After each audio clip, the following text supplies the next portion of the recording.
महाराष्ट्र प्रदेश Congress committee सातत्याने आंदोलनं, संघर्षाची भूमिका ही एकीकडे पार पाडत आहे विरोधक पक्षाची भूमिकेच्या अनुषंगाने, तर दुसरीकडे संघटनात्मक बांधणी ही जोरकस पद्धतीने सुरू आहे.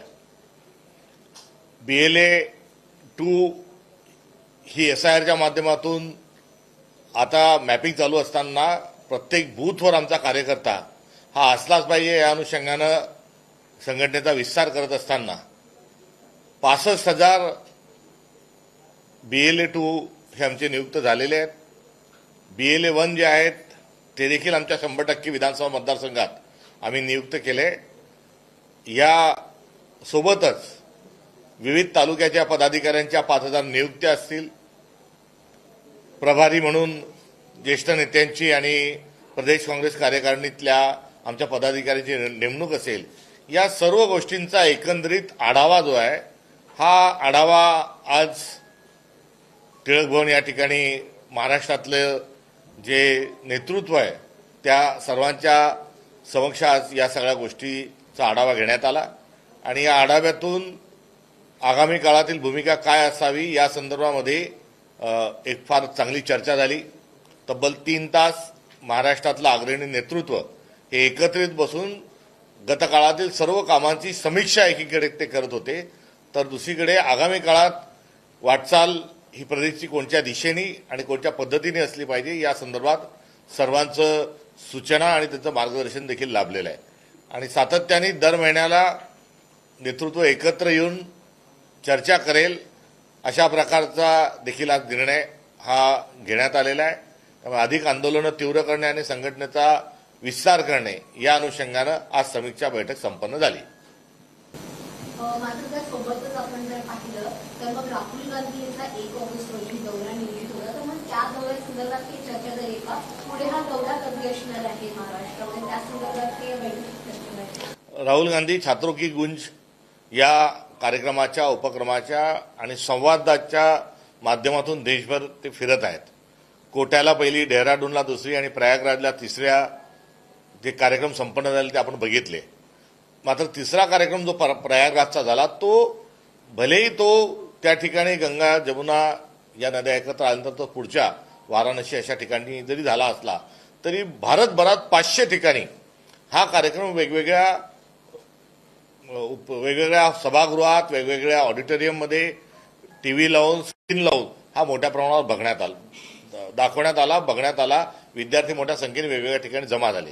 त्यामुळे एका ठिकाणी कार्यक्रम होत असला तरी अनेक ठिकाणी आता विद्यार्थी जे आहेत, छात्र जे आहेत ते एकत्र येत आहेत आणि याच अनुषंगानं महाराष्ट्रात राहुल गांधी हे येणार आहेत. त्यांना तशा प्रकारचं निमंत्रणही दिलेलं आहे.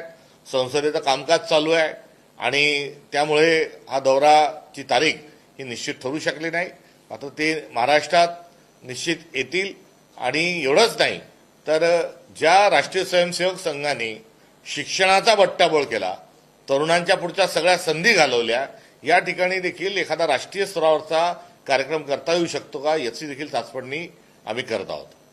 आशिष शेलार यांनी आज राहुल गांधी संदर्भात बोलताना वक्तव्य केलं आहे की राहुल गांधी यांना झारखंडमध्ये जायला वेळ नाहीये का? कारण का झारखंडमध्ये देखील तुमचं सरकार आहे, त्यामुळे तिथे का दुर्लक्ष करतायत? राहुल गांधी पळतायत का? राहुल गांधी भिडणारे आहेत, पळणारे नाहीत. राहुल गांधी यांनीच रामलीला मैदानावर स्पष्ट स्वरूपात सांगितलंय की मी पळणारा नाही, मी गांधी आहे, मी सावरकर नाही. त्यामुळे राहुल गांधींचं हे जे व्यक्तिमत्व आहे हे कृपया आशिष शेलारजींनी समजून घ्यावं. आणि ते समजून घेत असताना झारखंडमध्ये जे आंदोलन सुरू आहे त्या आंदोलनामध्ये सत्याची पाठराखण राहुलजी केल्याशिवाय राहणार नाही, किंबहुना ते करत देखील आहे. एवढंच नाही तर काल जो काही पोलीस बळाचा वापर त्या ठिकाणी झाला त्या संदर्भामध्ये राहुल गांधींनी तीव्र स्वरूपाचा आक्षेपही व्यक्त केला आहे आणि निषेधाची भूमिकाही घेतलेली आहे. त्यामुळे राहुल गांधी हे मैदानात उभे आहेत. राहुल गांधींनी भारत जोडो पदयात्रा केली. राहुल गांधी डरोमतचा नारा देतात आहे आणि राहुल गांधी हे न घाबरणारं निडर नेतृत्व आहे. डरणारा कोण आहे, घाबरणारा कोण आहे की जे दिल्लीत असून संसदेत नाहीत, घरात घुसून बसलेत ते भित्रे आहेत. ज्यांनी आपल्या कारकिर्दीमध्ये 12 वर्षाच्या एकही पत्रकार परिषद घेतली नाही ते नरेंद्र मोदी जे आहेत ते भित्रे आहेत. त्यामुळे भीती कोणाला वाटते हे देशाला माहिती आहे. त्यांनी वड्यावरचं वांगावर काढू नये एवढीच या निमित्तानं त्यांच्याकडून अपेक्षा आहे.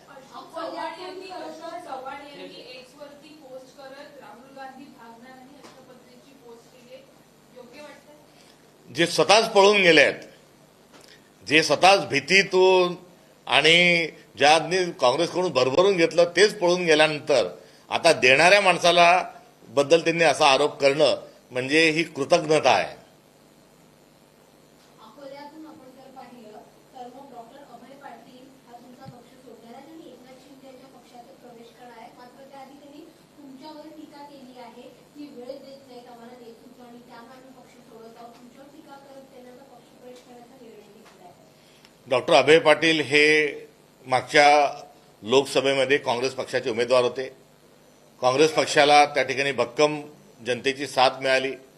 आमचे उमेदवार जे आहे ते निवडून येता येता डॉक्टर अभय पाटील हे कुठेतरी कमी काही मतच त्यांना कमी मिळाली आणि अशा पार्श्वभूमीतले जे डॉक्टर अभय पाटील जे आहेत हे काँग्रेसचं त्या ठिकाणचं एक चांगले उमेदवार म्हणून ते कसोटीवर देखील त्यांनी आपल्या ज्या क्षमता आहेत त्या सिद्ध केल्या होत्या. 2007 पर्यंत डॉक्टर अभय पाटील हे राष्ट्रीय स्वयंसेवक संघात होते आणि संघाची पाठराखण 2007 पासून करत असताना पुढे त्यांच्या असं लक्षात आलं की हा विचार फसवा आहे आणि तेव्हापासून ते काँग्रेस पक्षात कार्यरत होते. काँग्रेसमध्ये आल्यानंतर त्यांना तिकीट देऊ नये कारण ते संघाशी संदर्भित आहेत अशा प्रकारे एक मोठा त्यावेळेस चर्चा झाली होती. मात्र